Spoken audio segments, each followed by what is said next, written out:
Okay, Sutra Book 2, number 10. In subtle form, these obstacles can be destroyed by resolving them back into their primal cause, the ego.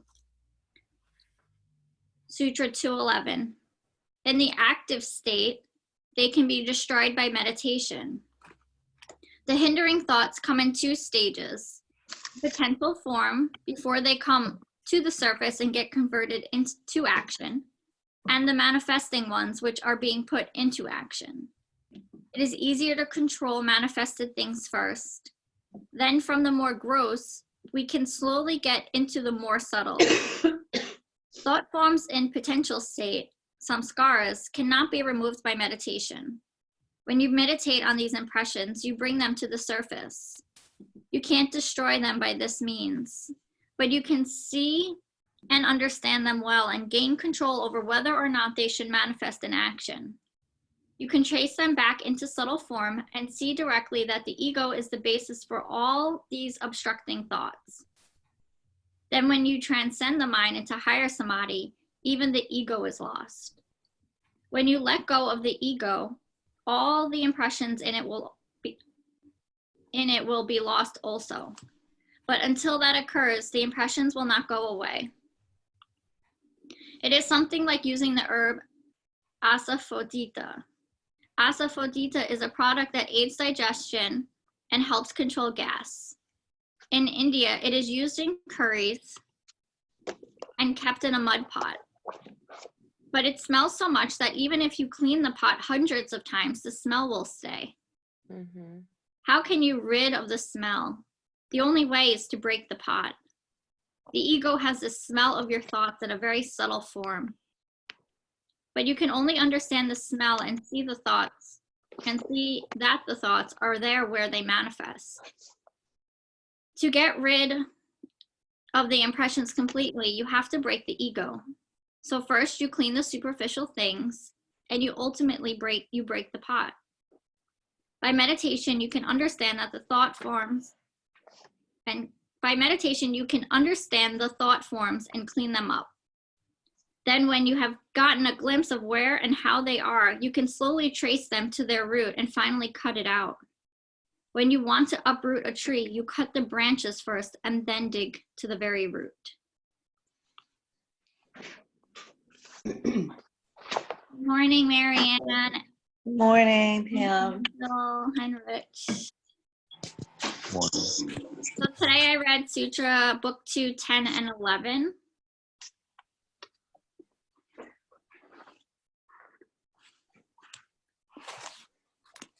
And I also pulled in Adriana and pulled out the other book. Mm-hmm. And I want to share that because this book helped me with these two sutras a little bit. Yeah. I like how this book, the Carrera book, reminds me that sometimes I'm reading these sutras and I'm trying to make sense of that one sutra, but this book reminds me that these sutras thread together. And I have to go back a few sutras or maybe forward a few sutras for it to make sense for me. Mm-hmm. So in 210, in their subtle form, these obstacles can be destroyed by resolving them back into their original cause, the ego. He explains, referred to here are the dormant and feeble stages. So remember we were talking about how all the obstacles had those 4 stages a few sutras ago. This is where he's bringing it up again. So the dormant and feeble stages of the obstacles mentioned in Sutra 2.3. Dormant and feeble refer to the activities of the obstacles that are too fine to be clearly identified by the intellect or that exist on the subconscious level as samskaras. Resolving the obstacles to their original cause refers to the experience of self-realization in which the mind is transcended and ignorance eradicated. Since ignorance gave birth to the obstacles and sustains them, when it is dispelled by the light of the self, the obstacles can no longer exist. And then 211, he just states, obstacles in their active state are referred to in Sutra 2.4 as intercepted and sustained. those obstructions that have noticeable presence and impact on the conscious mind. Meditation, dhyana, divert awareness away from the obstacles, which will gradually wither from lack of attention. And then he just reminds us that this sutra is related to 129, which reminds us that from this practice, the awareness turns inward. That reminds us that referring to mantra repetition, it states, from this practice, the awareness turns inward and the distracting obstacles vanish.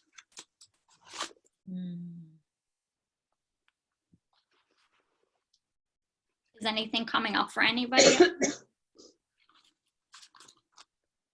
Thoughts, questions, nothing?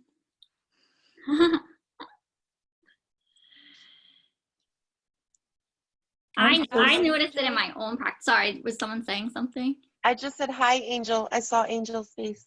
Yeah. Morning, everyone. So as you practice the habitual habits that one usually has, it becomes those are labeled the ignorance, and you become more aware of certain thoughts patterns that you usually have commonly. I'm sorry. Don't be sorry. Yeah, I kind of missed some of it, so, but I'm trying to, I think that's what I just received from it.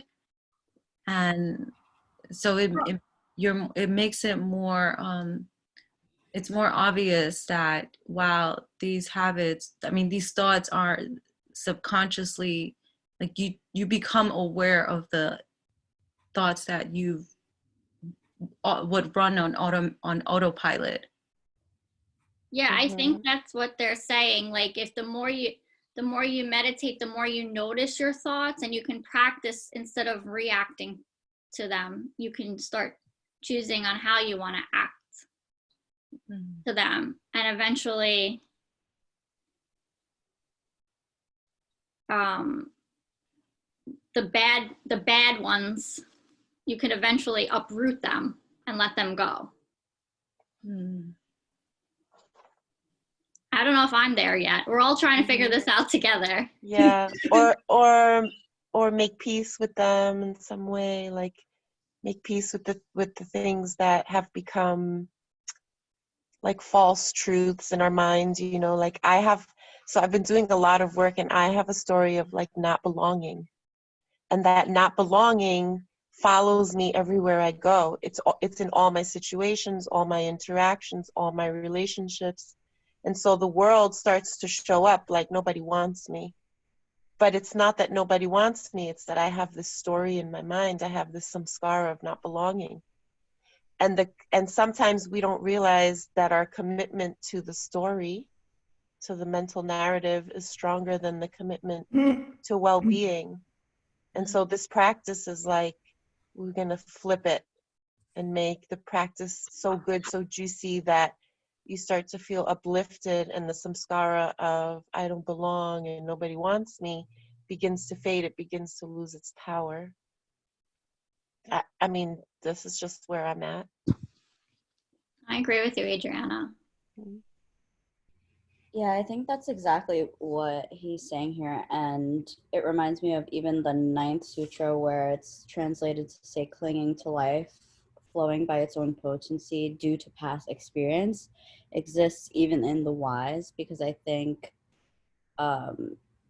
he's saying that even the wisest people still experience those types of things, clinging to certain aspects of what has become their personality, or things, internalized experiences that they've had, and that it really is a constant practice to try to step outside of those things so that they don't unconsciously direct the way that you behave.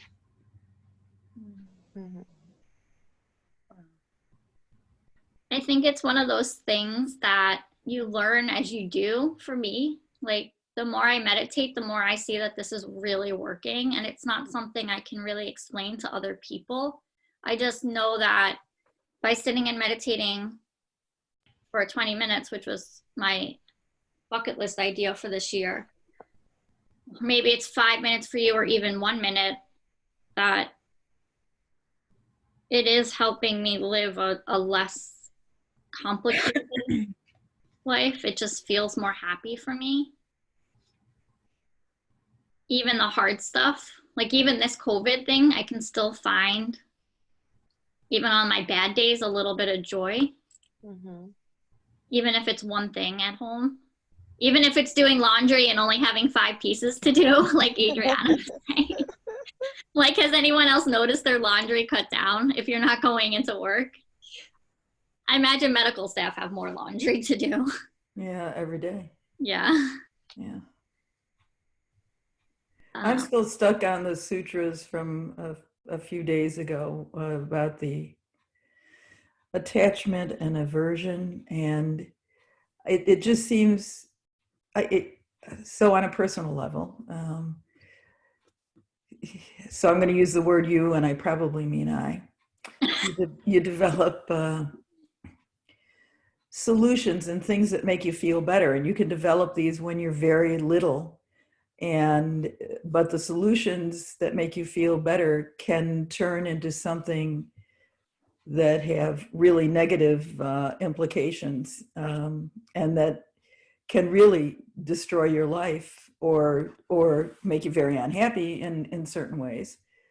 So that which starts out as something that's very positive, or at least makes you feel good, after it becomes a pattern that you're almost locked into, becomes something that is an aversion. On the other hand, you're kind of locked into it because this has been your solution for so long, and I'm still stuck back there. So I think I'm that behind. I don't think it's behind. I think that's one of the hardest things to do as a person. And I think in the Ninth Sutra, he says it in this passage, in the same way, all of our instincts were once experiences. That's why the fear of death exists. We have died hundreds and thousands of times. We know well the pain of death. And so the moment we get into a body, we love it so much that we are afraid to leave it and go forward because we have a sentimental attachment to it. So it's almost like, when we're attached to the body and we're attached to this one cycle of death and rebirth, not entertaining the idea that the self, the Atman, is infinite. When we're doing the opposite of that, and we are just stuck in this one body mind focus, I think he's saying that when we do that, and that's what ego problems arise out of, that we start to develop these aspects of our personality, which are just ego attachments to the body and to this life. But then when we let go of that, we have,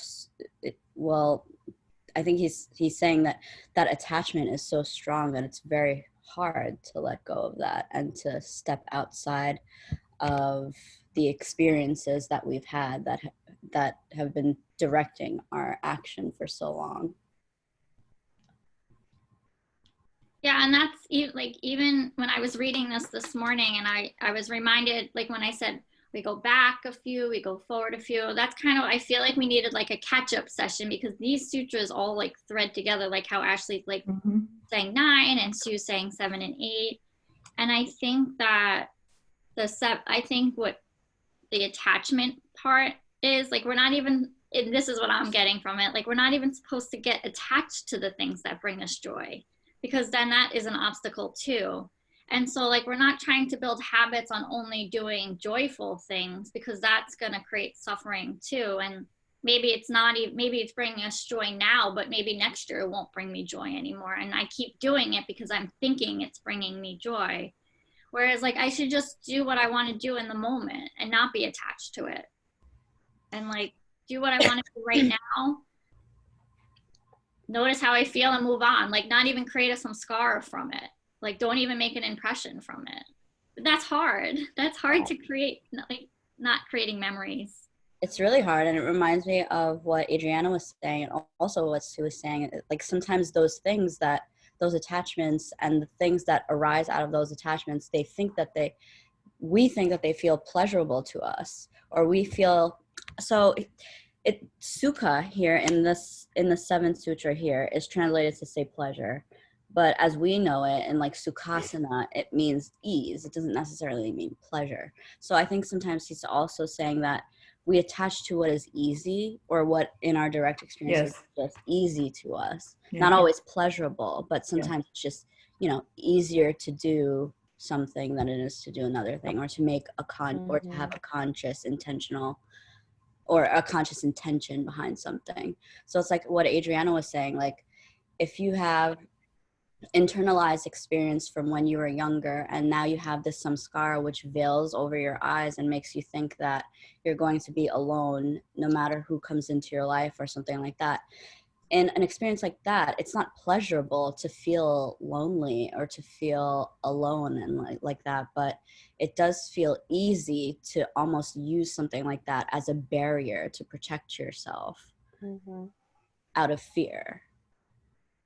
So It's easier than trying something different and new, and that you don't know how it's gonna work, or you do know initially this is gonna be really hard. It's a lot easier for me. It's a lot easier to sit down with a book, be it crap or good for the brain. It's a lot easier to sit down with a book than it is to try and pick up a paintbrush, for example. But the bottom line is, picking up a paintbrush is something totally different and allows, I don't know, maybe it breaks a barrier, maybe it doesn't, maybe it opens up something. It certainly is a different experience, but it's nowhere near as easy as opening up a page, because I am a really good reader. Yeah, that's a good example. So. It's very concrete, but it's true. I mean, there's other things too, but I feel like the points. Yeah, go ahead, Adriana. Sorry. No, go ahead. I feel like it's not that it's the point, but I feel like once you start to wake up to what one of your like default habits are, right? Like I have this thing about me that I just feel like I'm, not belonging. But it's like once I wake up to that I have this, then I can see it in the little things that I do. Like when I go to the supermarket and someone gives me a dirty look, or what I think is a dirty look, my brain can immediately make that mean, oh, see? Like I can start to find evidence in the world. But on the flip side, when I start to wake up to what my story is and what I've been telling myself my whole lifetime, and like it's almost like you've been like putting together evidence to prove your point that you're right, that this belief I have is the truth. But once you wake up that this was your own making, that this was your own way of coping, once upon a time something happened and it made you want to protect yourself, let's say. So when you wake up to that, then you start to see it play out in your life. And I think that's where the choice comes in. Do I want this samskara to continue propelling forward in all my actions? Or do I want to soften this one and strengthen another one? I feel like it's something that comes. It's not something that we necessarily can force right away. Like we can encourage it, and we are encouraging it by being on the call and reading the sutras. But I feel like it's a gradual process. It's like between sleeping and awake. We're sort of like in that in between. Like sometimes we see it, sometimes we don't. Sometimes we hear when people talk to us, sometimes we don't. And it's like the closer and closer you come to being like awake, the more information you can hold, the more you can see. I feel like that's what happens. Like the more you do the inner work, the more you're like, oh, there I go doing that thing in a subtle way again. And then I don't know, my practice is just loving attention towards it, and then just paying attention, just just awake, like, oh, what has this brought into my life? Adriana, what you just said, it rings very true. And I had a recent experience where I heard somebody interviewed, college placement officer. She had a horrible job. What's she gonna, how's she gonna help place people now? But every other word out of her mouth was jargon and this sort of almost overly optimistic thinking. And the truth is, it's not all right, and these are very hard times. And the kids who are graduating from college this year are facing an uphill challenge. And it's not just, well, wait till Thanksgiving and everything will be fine. And that's basically how she was sounding. But I was really annoyed by it, and way too annoyed my reaction was a way overreaction. And the same thing came up with me. I started thinking about, well, why are you so annoyed with this? This poor woman, leave her alone. She gave a dumb interview, but that's okay. This is a dumb time, And I finally figured out where it was coming from. So now my next question is, you talked about softening that particular reaction, being, I didn't yell at myself. I just thought, well, all right. So, and here's where it came from. But now the question is, what do I try to enhance in its place while I'm trying to soften the influence of this little cycle that is certainly not helpful? Do you get what I'm saying? Yes, for me, the answer is freedom. So I move in the direction that gives me freedom.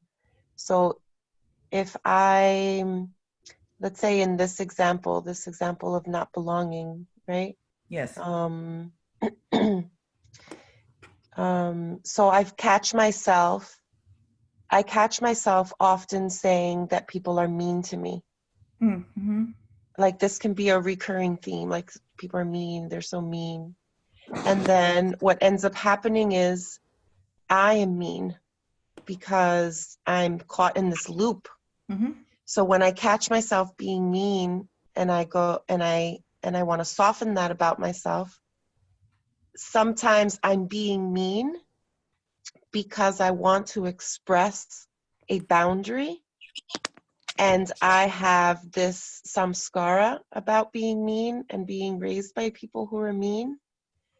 And so when I don't see that I myself react in the same way that I have been taught, sort of, or like, I don't know if taught is the right word, but yeah, this is something that you learn when you're a kid, the people around you are mean. And so even though I have this thing about being overly nice and overly kind and whatever, because I have an aversion to upsetting people or for people being mean to me, when I find that meanness, I soften not the meanness, I soften my reaction, my opinion of myself when I'm being mean. And then I can recognize, oh, this meanness is sort of like a defense mechanism I created when my boundaries are crossed and I don't know what else to do. And I can recognize that in family members too. Like, sometimes if I'm not good at saying no, or I have a belief that saying no is mean, then I will often say yes because I'm trying not to be mean. And that's not freedom, because that's my samskara running the show. That's my narrative of not belonging running the show. If I say no, they'll be mad at me. That's mean for me to say no. But there's no freedom in saying yes, because the thing that they're asking for, I don't actually want to do. Yeah. And I can redefine that the word no is not mean. In that moment, I can say, okay, well, because look what happens too. Sometimes I'll say something the nice way, right? Like, okay, I'm hungry. You've been over for a little while and I'm hungry now and I don't have enough to feed all of us, so it's time for you to go. I'll try to say that in a nice way. And then if the person doesn't catch the drift, a half hour later, I'll be like, listen, I gotta, it'll come across as really mean. And then I turn out to be a total bitch. But it's like, I ended up being a total bitch because I was trying to be nice. So my samskara led me down the same path, the same loop, where if I meet myself with kindness and say, saying no is not mean. Having boundaries is not rejection. And when other people have boundaries, that's not them rejecting me. That's just a boundary. And boundaries give us freedom. So I redefine the good thing that it gives me. And then I can say no without, sometimes I don't say no without guilt, but I can still say no because it's what I really mean. And now I have something new I can work on. Now I found a guilt samskara. And that guilt samskara now can go through the same loving attention process. I don't know. You know. Saying no gets easier with practice. Yeah, like it's just, it's not a perfect science, but like we're getting there, pare pare. So it's like becoming the actual observer of the whole picture and not being able, that's when you're detaching yourself from and you understand that you require your boundaries in order to be able to, still maintain in alignment with your, yeah. Yes, I catch you. I'm with you. I have this like vision that comes up for me often, and it's this braid. And like it's like watching like these 3 strings, very delicate, like those gold necklaces that always get tangled in your jewelry box. Like, Yes. and then you have to pull them out and you have to untangle them. So like imagine those like really thin, fine, silky strings. And like that's your life. And like that's what you're watching. And I just imagine these 3 strings, like from the start, like starting to braid themselves in this beautiful braid, like it's perfect. And then it gets tangled and it builds a knot, and then the braid continues, and then another knot, and like then you become a teenager, and then you start to awake. Like I was 30 when I woke. So now I have to go back down this thread that I'm watching and not Undo the knots. not fix it, but analyze it and like see where it was like threaded. And then I get to a knot. And then like, if you've ever untangled jewelry, if you are not patient, loving, and kind, it's never going to untangle. It's going to break. So, like you have to put so much care into those knots, and those knots are obstacles, whatever they are for you. But also life it doesn't necessarily have to be this beautiful strand, right? Like you can cut that knot out like you would uproot a tree and have pieces of the jewelry. It doesn't have to be this one long, beautiful line. It can be chopped up and you can put a bow in it and tie it together, or you can put a piece of tape on it or glue. Like we get broken. Like we're not perfect and whole. That's for me. So like knowing that and like thinking about it that way, where it's like, I don't have to build this straight, perfect line of my life. I can accept all the broken pieces about myself. Yeah. It's not about fixing that part. It's about just accepting it. Mm-hmm. And like, sorry if I cut somebody off, and that made so much sense. Yeah. How you put that, and that made me think throughout life, and ever since I've been engaging with breath work, it's like certain situations that I get in, and I see myself start to overreact, or my body starts to build heat, and I'm having some sort of physical reaction. Like I can feel it on a chemical level. It's like I see myself as a child, and sometimes that child is hiding, and sometimes that child is, in a corner, and it kind of brings me back to a moment where I know that whatever I did, or whatever was the result of that situation, was a survival tactic. Like I felt that feeling was so real for me. It was like, okay, I gotta either protect myself, or I gotta not be in this situation and feel like this or look like this, because that feeling can take me kind of away. like completely away from my experience. So it's like, okay, I gotta survive. And from that point, it's like I'm able now to kind of grab my own hand as a child, like see myself as a child, and like kind of grab my hand and be like, okay, like I see you, it's okay. And like through certain situations, I'm able to push forward, but other situations, my attachments, things that the relationship I have is just like a little bit deeper, and it's like takes a little more work. So yeah, beautiful, beautiful voices from everybody though. Thank you, Rich. But I Yours too, Rich.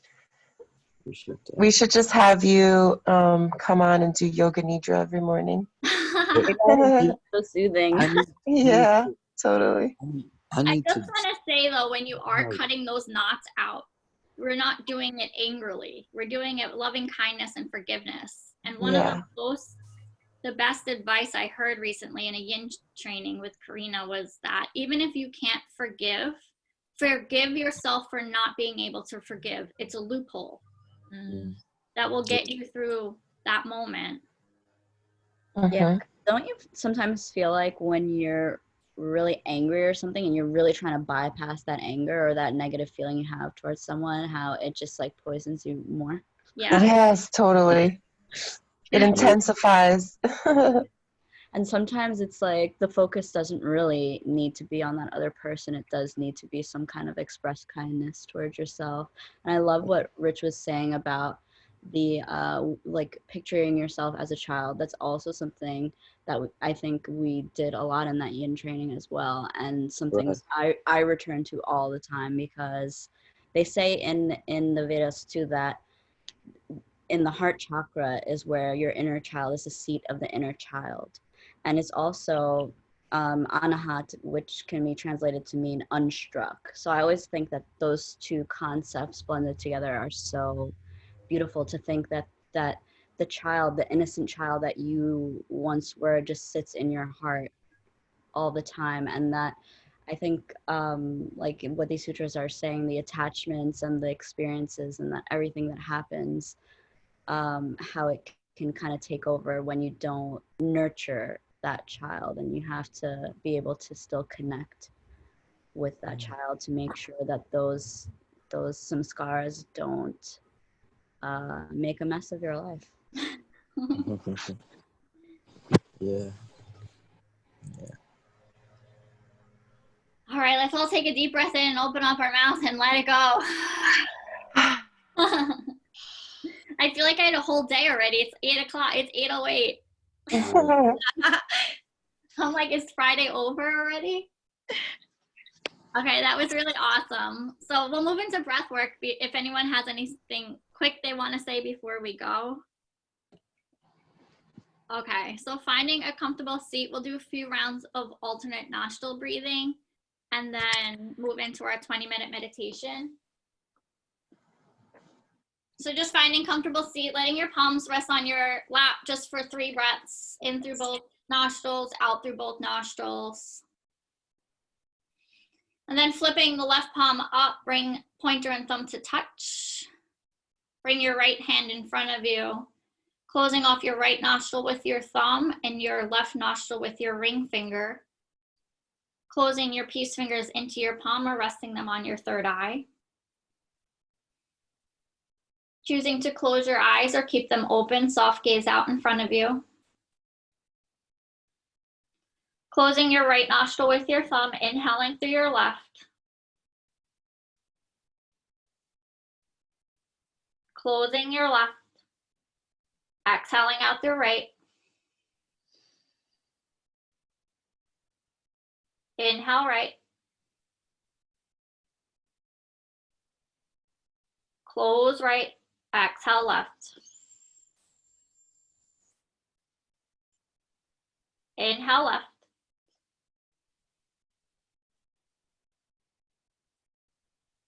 Close left. Exhale right.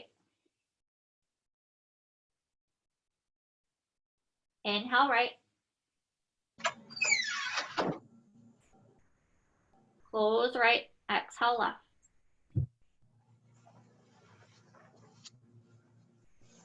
Inhale left.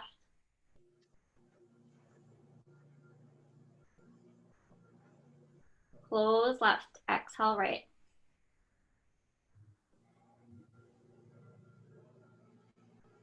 Inhale right. Close right. Exhale left. That was 3 rounds. Let's do 3 more rounds on our own breath. Ending the exhale on the left side.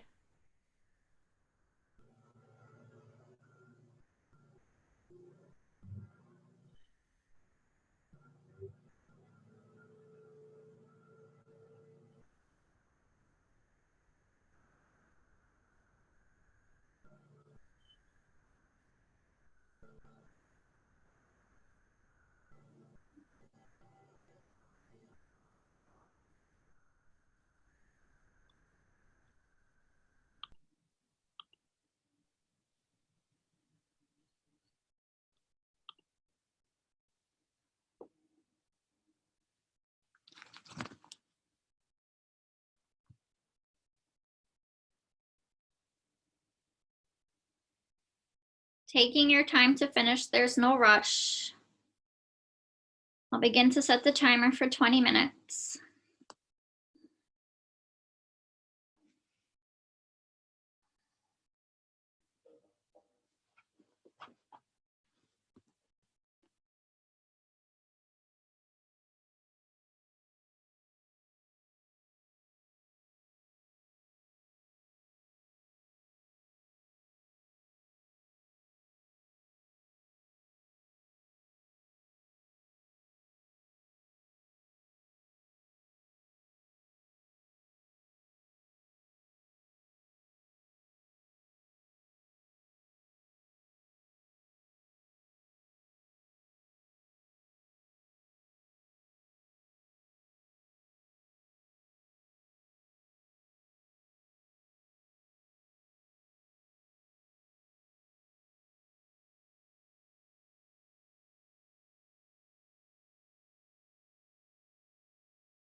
Bringing your hands together in front of your heart. Namaste. Thank you, Pam.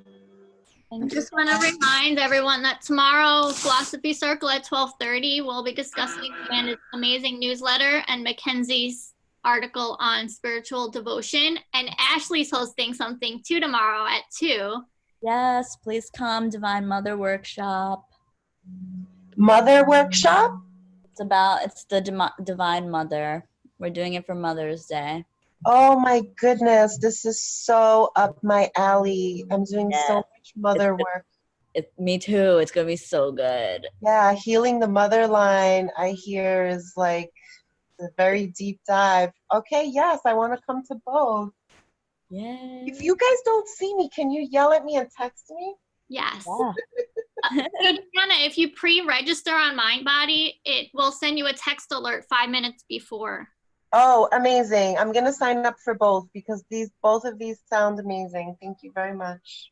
Yay. All right, have a beautiful day. As Tao says, have